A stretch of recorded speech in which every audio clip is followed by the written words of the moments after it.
اعوذ باللہ من الشیطان الرجیم بسم اللہ الرحمن الرحیم وَإِذْ قُلْنَا لِلْمَلَائِكَةِ اسْجُدُوا لِآدَمَ فَسَجَدُوا إِلَّا إِبْلِيسَ أَبَىٰ وَاسْتَكْبَرَ وَكَانَ مِنَ الْكَافِرِينَ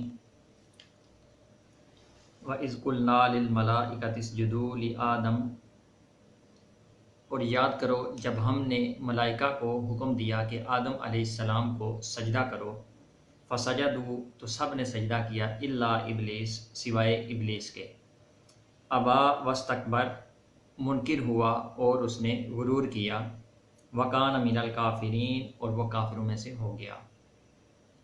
اللہ تعالیٰ نے ارشاد فرمایا کہ یاد کرو جب ہم نے ملائکہ کو، فرشتوں کو یہ حکم دیا کہ آدم علیہ السلام کو وہ سجدہ کریں، تو سب ملائکہ نے، سب فرشتوں نے اللہ تعالیٰ کے حکم کی تعمیل کرتے ہوئے حضرت آدم علیہ السلام کو سجدہ کیا سوائے ابلیس کے۔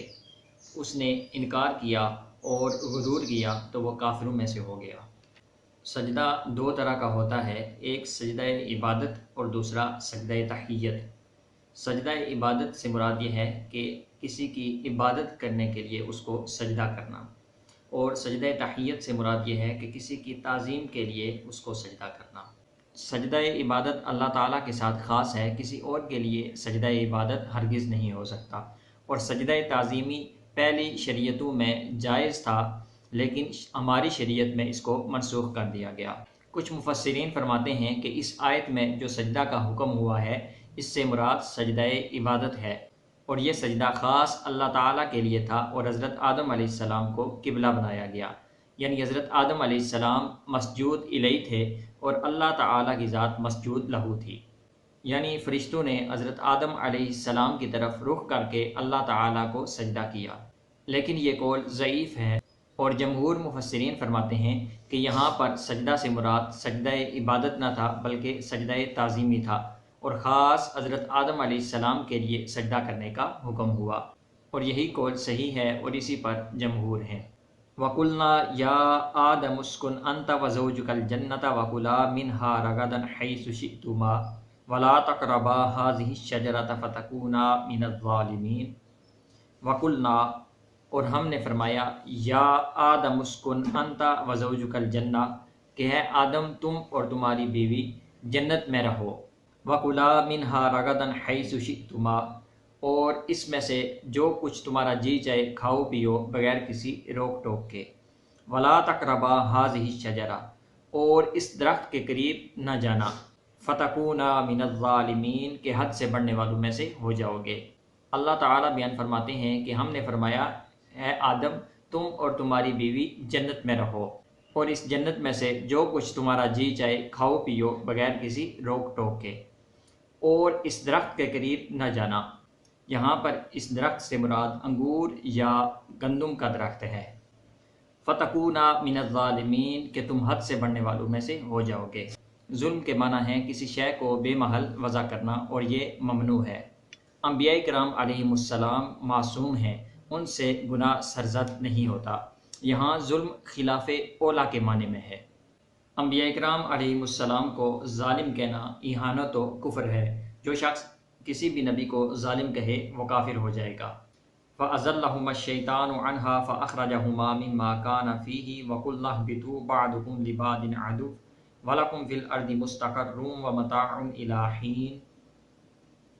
فَأَزَلَّهُمَا الشَّيْطَانُ عَنْهَا پس شیطان نے ان دونوں کو اس سے یعنی جنت سے لغزش دی، فَأَخْرَجَهُمَا مِمَّا كَانَ فِيهِ اور وہ دونوں جہاں پر تھے وہاں سے انہیں نکلوا دیا۔ وَقُلْنَا اهْبِطُوا بَعْضُكُمْ لِبَعْضٍ عَدُوٌّ اور ہم نے فرمایا کہ نیچے اترو، تمہارا ایک دوسرے کا دشمن ہوگا، وَلَكُمْ فِي الْأَرْضِ مُسْتَقَرٌّ وَمَتَاعٌ إِلَىٰ حِينٍ اور تمہارے لیے ایک مقررہ وقت تک زمین میں رہنا اور برتنا ہے۔ اللہ تعالیٰ نے ارشاد فرمایا، فَأَزَلَّهُمَا الشَّيْطَانُ عَنْهَا کہ شیطان نے انہیں اس سے یعنی جنت سے لغزش دی۔ شیطان کسی طرح حضرت آدم علیہ السلام کے پاس جنت میں پہنچا اور وہاں جا کر ان سے کہا کہ میں آپ کو شجر خلد کے بارے میں بتاتا ہوں، یعنی ایسے درخت کے بارے میں بتاتا ہوں کہ اگر آپ اس کا پھل کھا لیں تو آپ ہمیشہ ہمیشہ کے لیے زندہ رہیں گے، آپ کو کبھی موت نہ آئے گی۔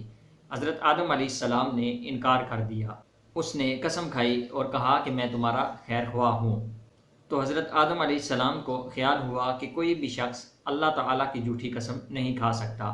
اسی دوران حضرت حوا علیہ السلام نے اس درخت کا پھل توڑا اور کھا لیا، اور پھر کچھ حضرت آدم علیہ السلام کو پیش کیا تو حضرت آدم علیہ السلام نے بھی تناول فرما لیا۔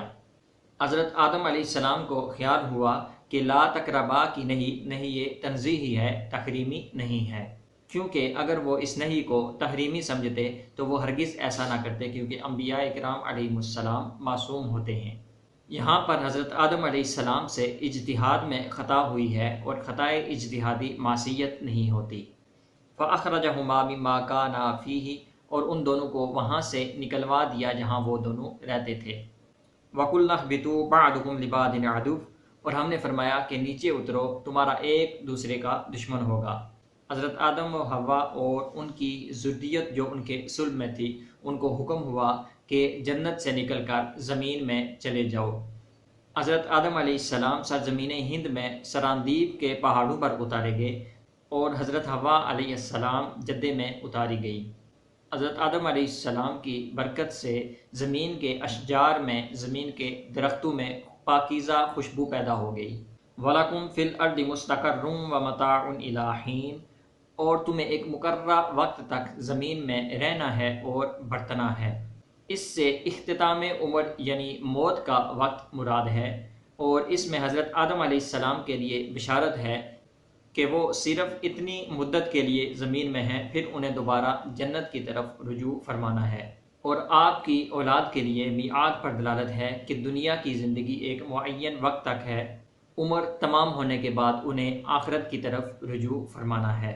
وما توفیقی الا باللہ العلی العظیم۔